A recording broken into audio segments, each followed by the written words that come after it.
Hello students, this is Smriti Singh. Welcome to your own channel LLS with SS. आज मैं आपको class 12th का तीसरा chapter मानव जनन ह्यूमन रिप्रोडक्शन का इंट्रोडक्शन केवल परिचय पढ़ाऊंगी, जो हिंदी एवं इंग्लिश दोनों ही माध्यम में है। पूरा चैप्टर मैं आपको टॉपिक वाइज पढ़ाऊंगी, जो एक एक कर आपको वीडियो मिलता रहेगा। इसके लिए आप मेरा चैनल सब्सक्राइब कर लीजिए, बेल आइकन भी प्रेस कर लीजिए ताकि पहले वीडियो आप तक पहुंचे। वीडियो अगर अच्छी लगे तो आप इसे लाइक कर लीजिए एवं शेयर करिए, जिससे ज़्यादा से ज़्यादा लोगों को इस चैनल के बारे में पता चले। और जो भी आपका कमेंट हो उसे कमेंट सेक्शन में ज़रूर लिखें। जो भी टॉपिक आप पढ़ना चाहते हो उसे आप इसे कमेंट सेक्शन में लिखें ताकि उस टॉपिक को मैं आगे पढ़ा सकूं। तो चलिए वीडियो शुरू करते हैं।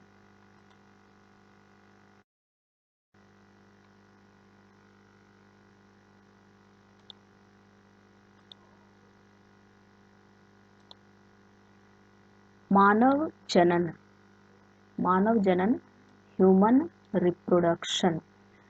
मानव जनन ह्यूमन रिप्रोडक्शन यानी इंसानों में प्रजनन की प्रक्रिया कैसे होती है, ह्यूमन में रिप्रोडक्शन की प्रक्रिया कैसे होती है। तो पहले उसमें रिप्रोडक्शन की प्रक्रिया जानने से पूर्व आपको मानव का नेचर, मानव का पहले लक्षण जानना होगा कि किस लक्षण की वजह से इसमें रिप्रोडक्शन होता है और किस प्रकार का रिप्रोडक्शन, किस प्रकार का प्रजनन होता है। तो पहला आप देखिए, मानव लैंगिक विधि से प्रजनन करता है।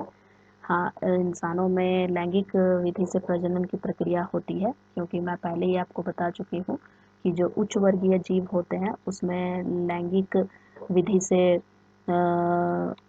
प्रजनन होता है, जिसमें 3 अवस्थाएं आती है। वो मानव में लैंगिक विधि से प्रजनन होता है। मानव उच्च वर्गीय जीव है, इस वजह से इसमें लैंगिक विधि से प्रजनन प्रक्रिया होती है एवं यह सजीव प्रजक होता है। मानव लैंगिक विधि से प्रजनन करता है एवं इसमें से जो जीव, जो संतति का निर्माण होता है वो सजीव प्रजक होता है। संतति का जो निर्माण होता है वो कंप्लीट वो बच्चे के रूप में जन्म लेता है, उसे सजीव प्रजक कहते हैं। ये जीवों को जन्म देता है, ना कि अंडे देता है यह, इसी वजह से इसे सजीव प्रजक कहा जाता है। Humans reproduce sexually and are viviparous. Humans reproduce sexually यानी कि लैंगिक जनन होता है, सेक्सुअल रिप्रोडक्शन होता है, एंड इट इज़ विविपैरस, यह विविपैरस होता है, that gives birth to the child. अगला पॉइंट देखिए, जो है वो मानव एक लिंगाश्रयी होता है। मानव एक लिंगाश्रयी होता है, कहने का अर्थ है कि जो इंसान होते हैं उसमें एक शरीर में एक ही लिंग पाया जाता है, नर या तो मादा, यानी नर एवं मादा दोनों ही लिंग अलग अलग शरीर में पाया जाता है। उसे डायोसियस कहते हैं या डायमॉर्फिज्म कहते हैं। मैं आपको पिछली वीडियो में बताई थी कि बहुत सारे ऐसे जंतु होते हैं जिसमें कि एक ही शरीर में नर एवं मादा दोनों ही लिंग पाया जाता है, जैसे केचुआ, अर्थवर्म, लीच, जोंक।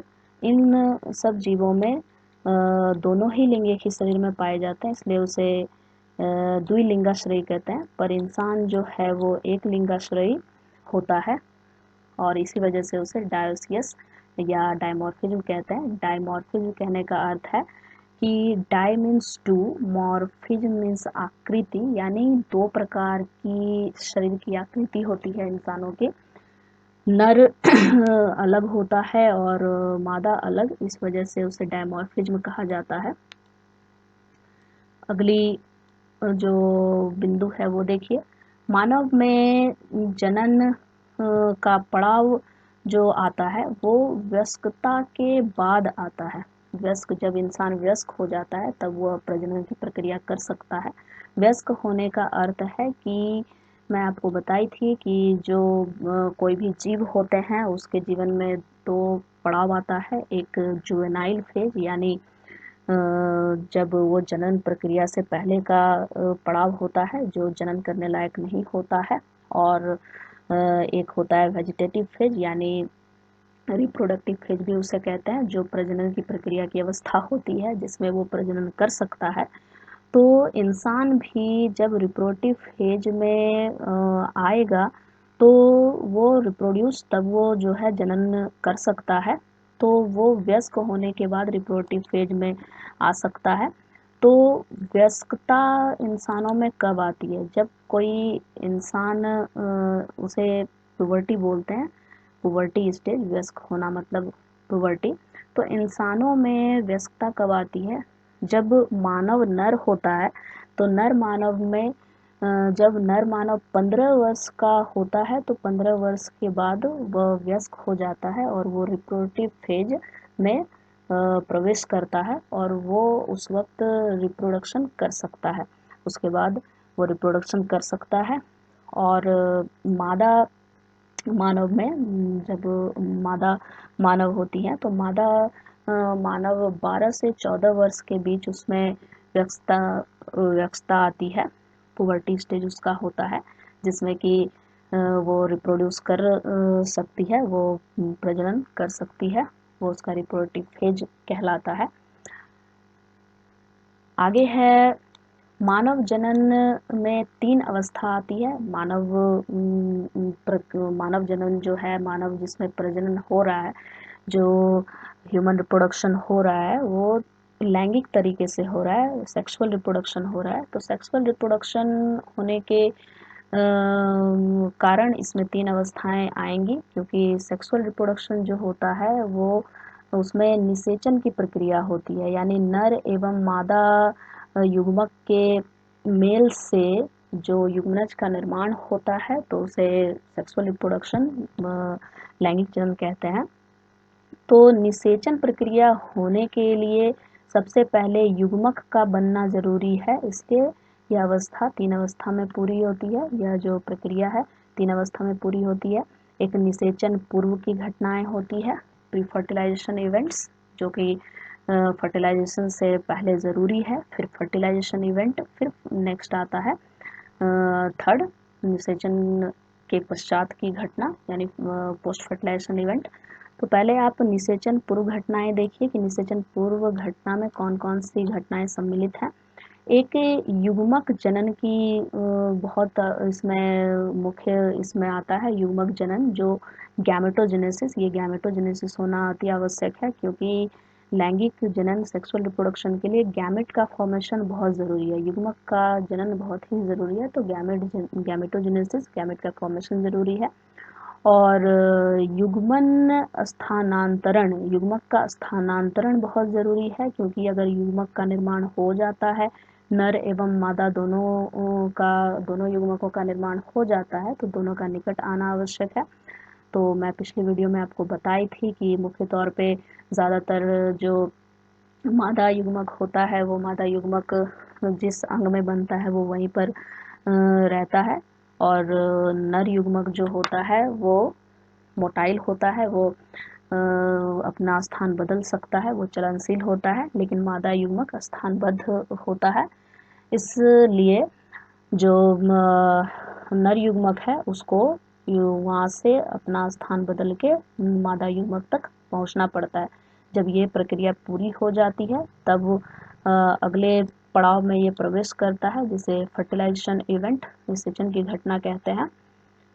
ये चीज़ें होती है, इसे मैं टॉपिक वाइज डिटेल में अगली वीडियो में पढ़ाऊँगी। अभी ये सिर्फ इंट्रोडक्शन टॉपिक है। आगे देखिए।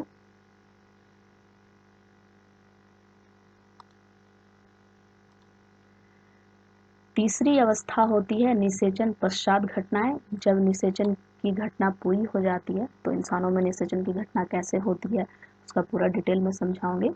निषेचन की घटना जब पूरी हो जाएगी तब फिर निषेचन पश्चात घटनाएं आएंगी। तो निषेचन पश्चात घटनाओं में आपको जानना है कि जब निषेचन की प्रक्रिया पूरी होती है तो युग्मनज का निर्माण होता है, जायगोट का निर्माण होता है।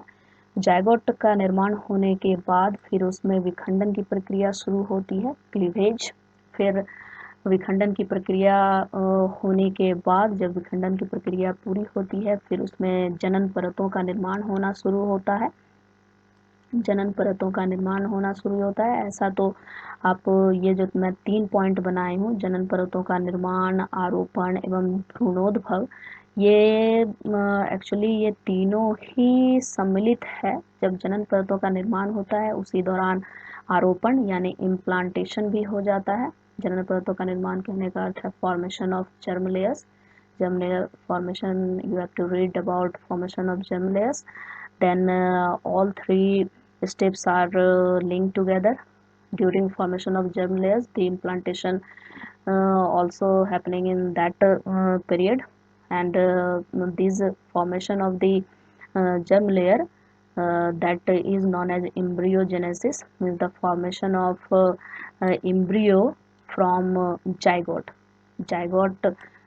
से जो क्लीवेज हुआ वो क्लीवेज होकर जब उसमें से जनन परतों का निर्माण होगा, जनन परतों का निर्माण होने के दौरान ही उसमें आरोपण हो जाता है और फिर भ्रूण का निर्माण होता है। तो यहाँ से यहाँ तक की जो प्रक्रिया होती है उसे भ्रूणोद्भव कहते हैं। भ्रूणोद्भव होने के पश्चात जब भ्रूण का पूर्ण रूप से निर्माण हो जाता है, जब वह एक वयस्क एडल्ट बेबी में ऑफस्प्रिंग्स में कन्वर्ट हो जाता है, तब फिर अगली अवस्था आती है पार्चुरेशन की, प्रसव की। उसे प्रसव कहते हैं, पार्चुरेशन। पार्चुरेशन एक प्रक्रिया है जिसमें वो डिलीवरी की प्रक्रिया है, जिसमें बच्चे का जन्म होता है। उसके बाद बच्चे के जन्म के बाद एक अवस्था आती है जो दुग्ध स्रवण होता है, लैक्टेशन। ये सारी चीज़ें आपको डिटेल में पढ़नी है, उसे मैं आपको डिटेल में पढ़ाऊँगी।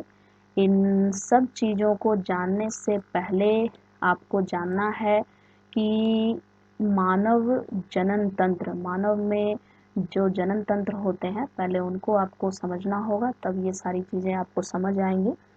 तो मानव जनन तंत्र 2 प्रकार का होता है, नर जनन तंत्र एवं मादा जनन तंत्र। क्योंकि आपको मैं पहले ही बताई कि जो मानव है वो डायमॉर्फिज्म होता है। डायमॉर्फिज्म कहने का अर्थ है वह 2 आकृति का होता है, नर एवं मादा दोनों अलग-अलग शरीर में पाए जाते हैं, तो उसका जो तंत्र होता है वो भी बिल्कुल अलग-अलग होता है। तो इस वजह से आपको नर जनन तंत्र एवं मादा जनन तंत्र पढ़ना है। नर जनन तंत्र, male reproductive system and female reproductive system, ये दोनों सिस्टम आपको डिटेल में पढ़नी है। तो मेरी अगली वीडियो होगी नर जनन तंत्र पे, मेल रिप्रोडक्टिव सिस्टम पे। तो मेरी अगली वीडियो को देखने के लिए मेरा चैनल सब्सक्राइब कर लीजिए। वीडियो अगर अच्छी लगे तो उसे लाइक और शेयर करें।